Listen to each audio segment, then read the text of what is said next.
Shanae, back for another video.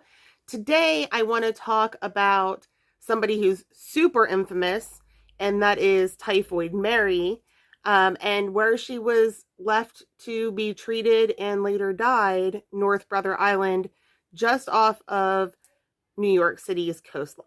So North Brother Island is a 13-acre island, relatively small, off of the coastline of Manhattan in New York City. The original inhabitants of North Brother Island were patients being held at Riverside Hospital. The island was considered a perfect spot to put Riverside Hospital because it was isolated, and the patients there were ones that were carrying tuberculosis, yellow fever, smallpox, typhoid, and this was a way to get it from not spreading into the city. Now, unfortunately, a lot of the patients who resided on North Brother Island were being kept there against their will, and that's only one of the horrible things that happened on North Brother Island or around North Brother Island. There was just a lot of tragedy taking place around this place.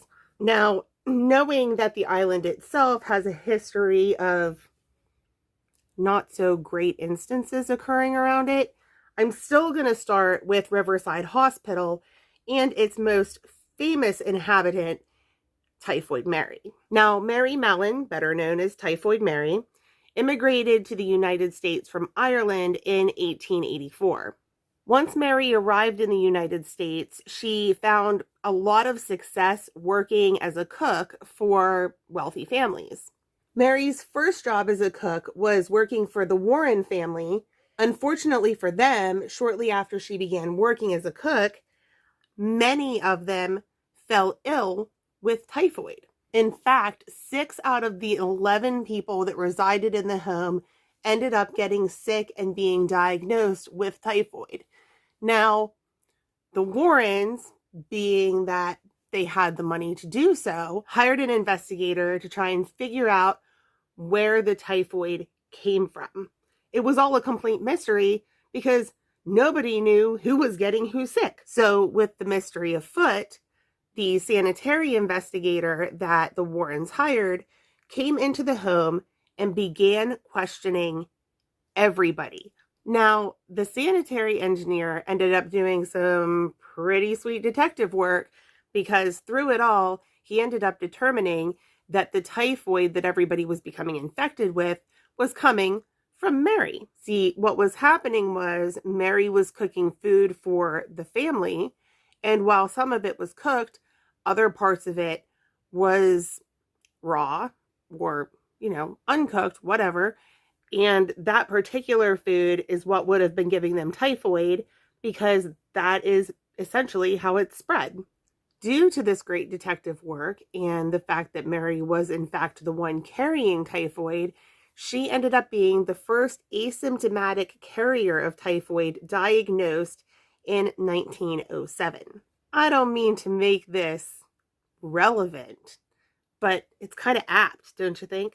Basically, unbeknownst to Mary, she was carrying typhoid around with her, and while she was cooking for other people, it was getting into the food and she was making people sick. Now, Mary, unfortunately, was not at all thrilled about this diagnosis and absolutely disagreed that she had anything to do with spreading typhoid. All of this being said, Mary actually cooked for more than just the Warren family and ended up spreading the typhoid to at least 8 other families before the police caught up with her and did the proper testing. At that time, positive for typhoid, Mary was sent to North Brother Island to be quarantined until they could figure out what to do with her. I mean, even in these days, it's kind of hard to figure out what to do with an asymptomatic carrier, let alone in the early 20th century.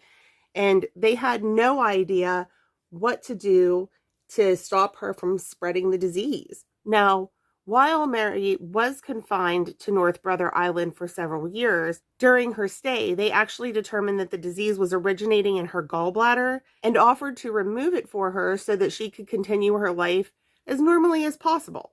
Mary, however, being what she was, totally denied having her gallbladder removed, mostly because she still denied that she even had it to begin with. Now get this. In 1909, Mary successfully sued and found a way off of the island. The agreement was that Mary would be free to live amongst the rest of New York and would not be kept on the island. However, she had to agree that she would no longer be a cook or ever cook for anybody ever again. Now, of course, Mary was happy to agree to those conditions if it meant getting her off the island, and so she did, and so she was allowed to go back to mainland. Unfortunately, for a whole bunch of people that she ended up cooking for, Mary did not keep her promise and went right back to cooking for the public, which just goes to show you can't trust anybody, especially if they don't even believe that they have the disease that they've been diagnosed with. Now, without doubt, being that Mary was cooking for the public with typhoid, she left a massive trail of ill people behind her. And that inevitably led to her getting caught again by police. Having violated her order, Mary, once she was caught by police, ended up getting sent right back to North Brother Island. And once Mary was back on the island, she never did stop claiming that she wasn't infected, that she wasn't infecting other people. She fought basically like hell to get herself off of what was essentially a death sentence on this island.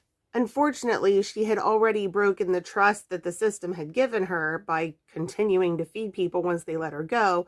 So Mary spent the rest of her life living out her fate on North Brother Island. When Mary died in 1938, just like a lot of the other patients that were being treated there, she was buried on the island in a small cemetery reserved for patients being treated for tuberculosis, smallpox, etc., etc. See, they weren't allowed to bury these patients on mainland because of their illnesses, and they didn't want it spreading further into the community. Now, as absolutely shitty and depressing as the Typhoid Mary story is, another horrible event happened right next to the island, within its breadth, just 3 years before Mary came to live there the first time. A group of churchgoers, mostly comprised of women and children, ended up chartering a steamboat to take them around the river. That boat was called the General Slocum. During their little cruise, a fire happened to break out in one of the mechanical parts of the boat.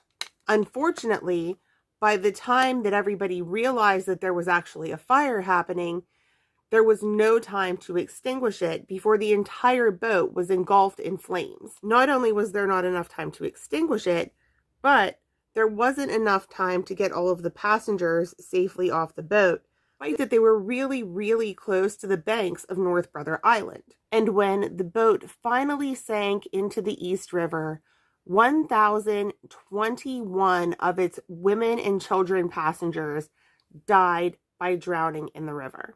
Nurses and patients at Riverside Hospital ended up pulling their bodies from the East River and basically just laying them out on the shore of North Brother Island.